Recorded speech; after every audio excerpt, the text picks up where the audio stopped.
Welcome back, everybody. Boy, Nigel Farage's words are still bouncing around in my head. Some really great food for thought there. Now we're going to take it to the investigative shelf. We've got an amazing story coming out tomorrow on justthenews.com.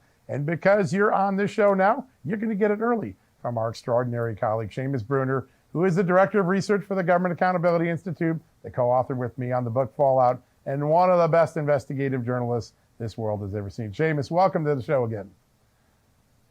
It's good to be with you. You know, you had a great story this morning. I said, how do you top that? And you have managed to do that. We've got some pretty amazing documents.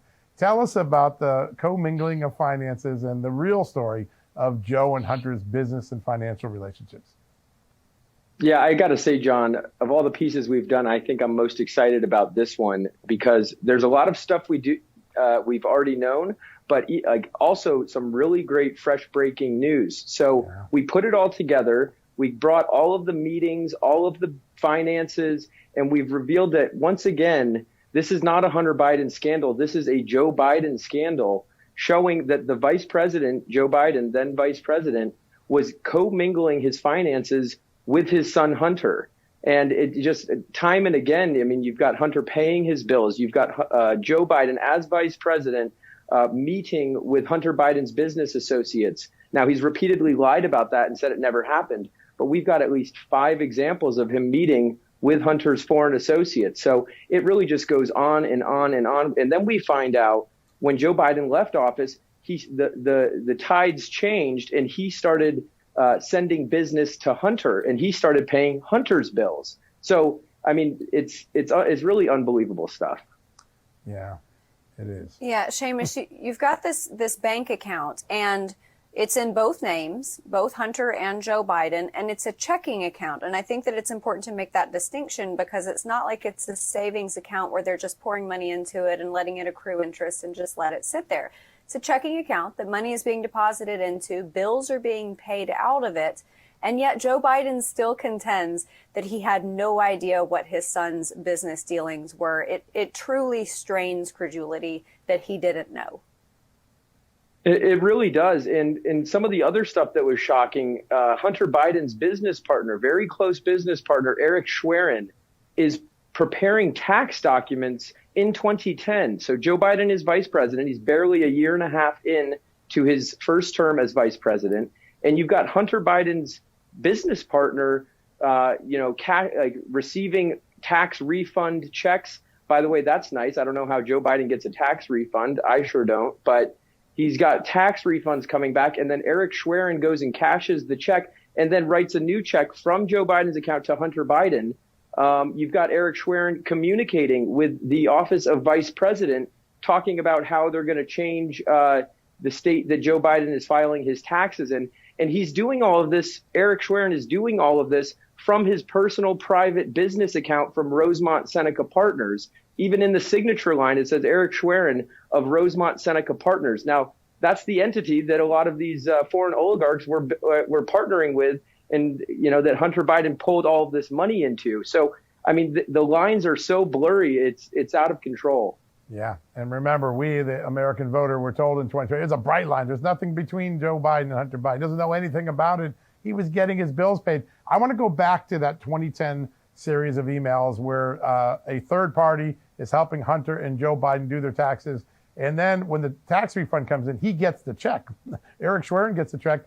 And he says, I'm going to deposit the money in your account after I cash it because your dad owes you the money. Can you give us a little bit about that's the first time we've ever seen a document suggesting Joe Biden owed Hunter some money.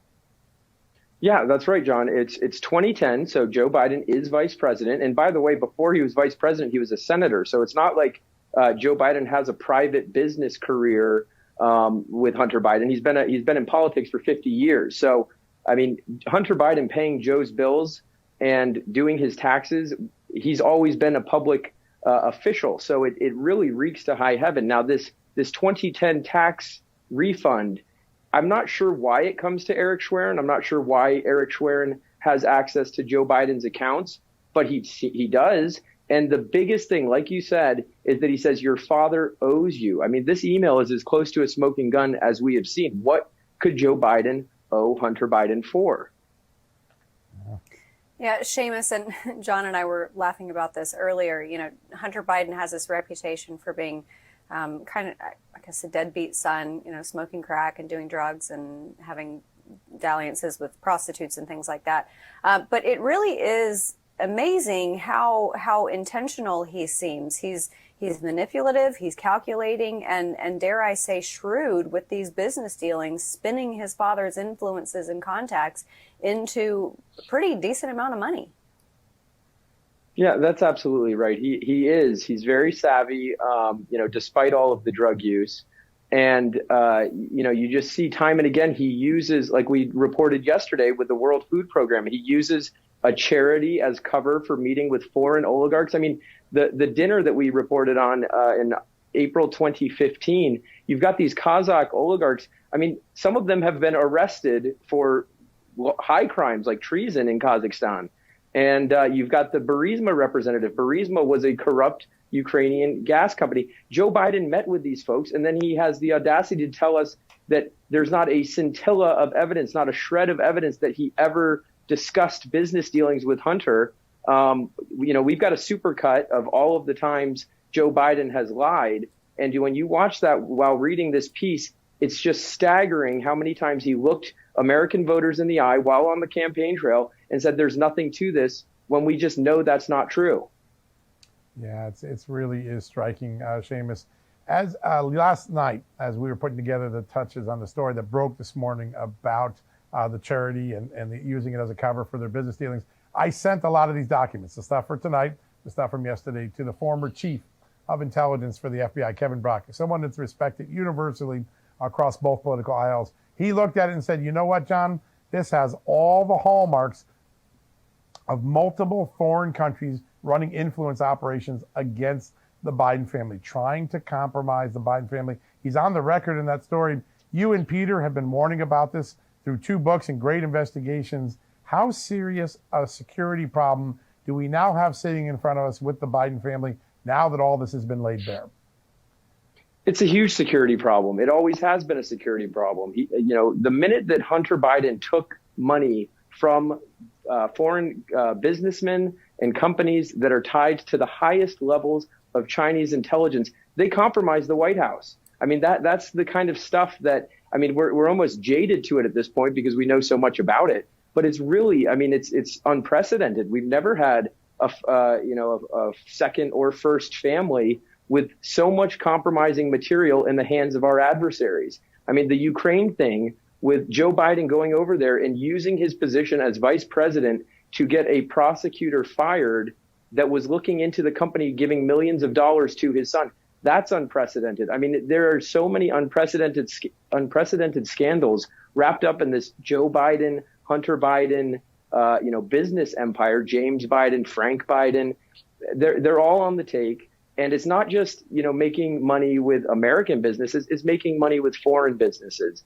And, something obviously needs to be done about it. Mm-hmm.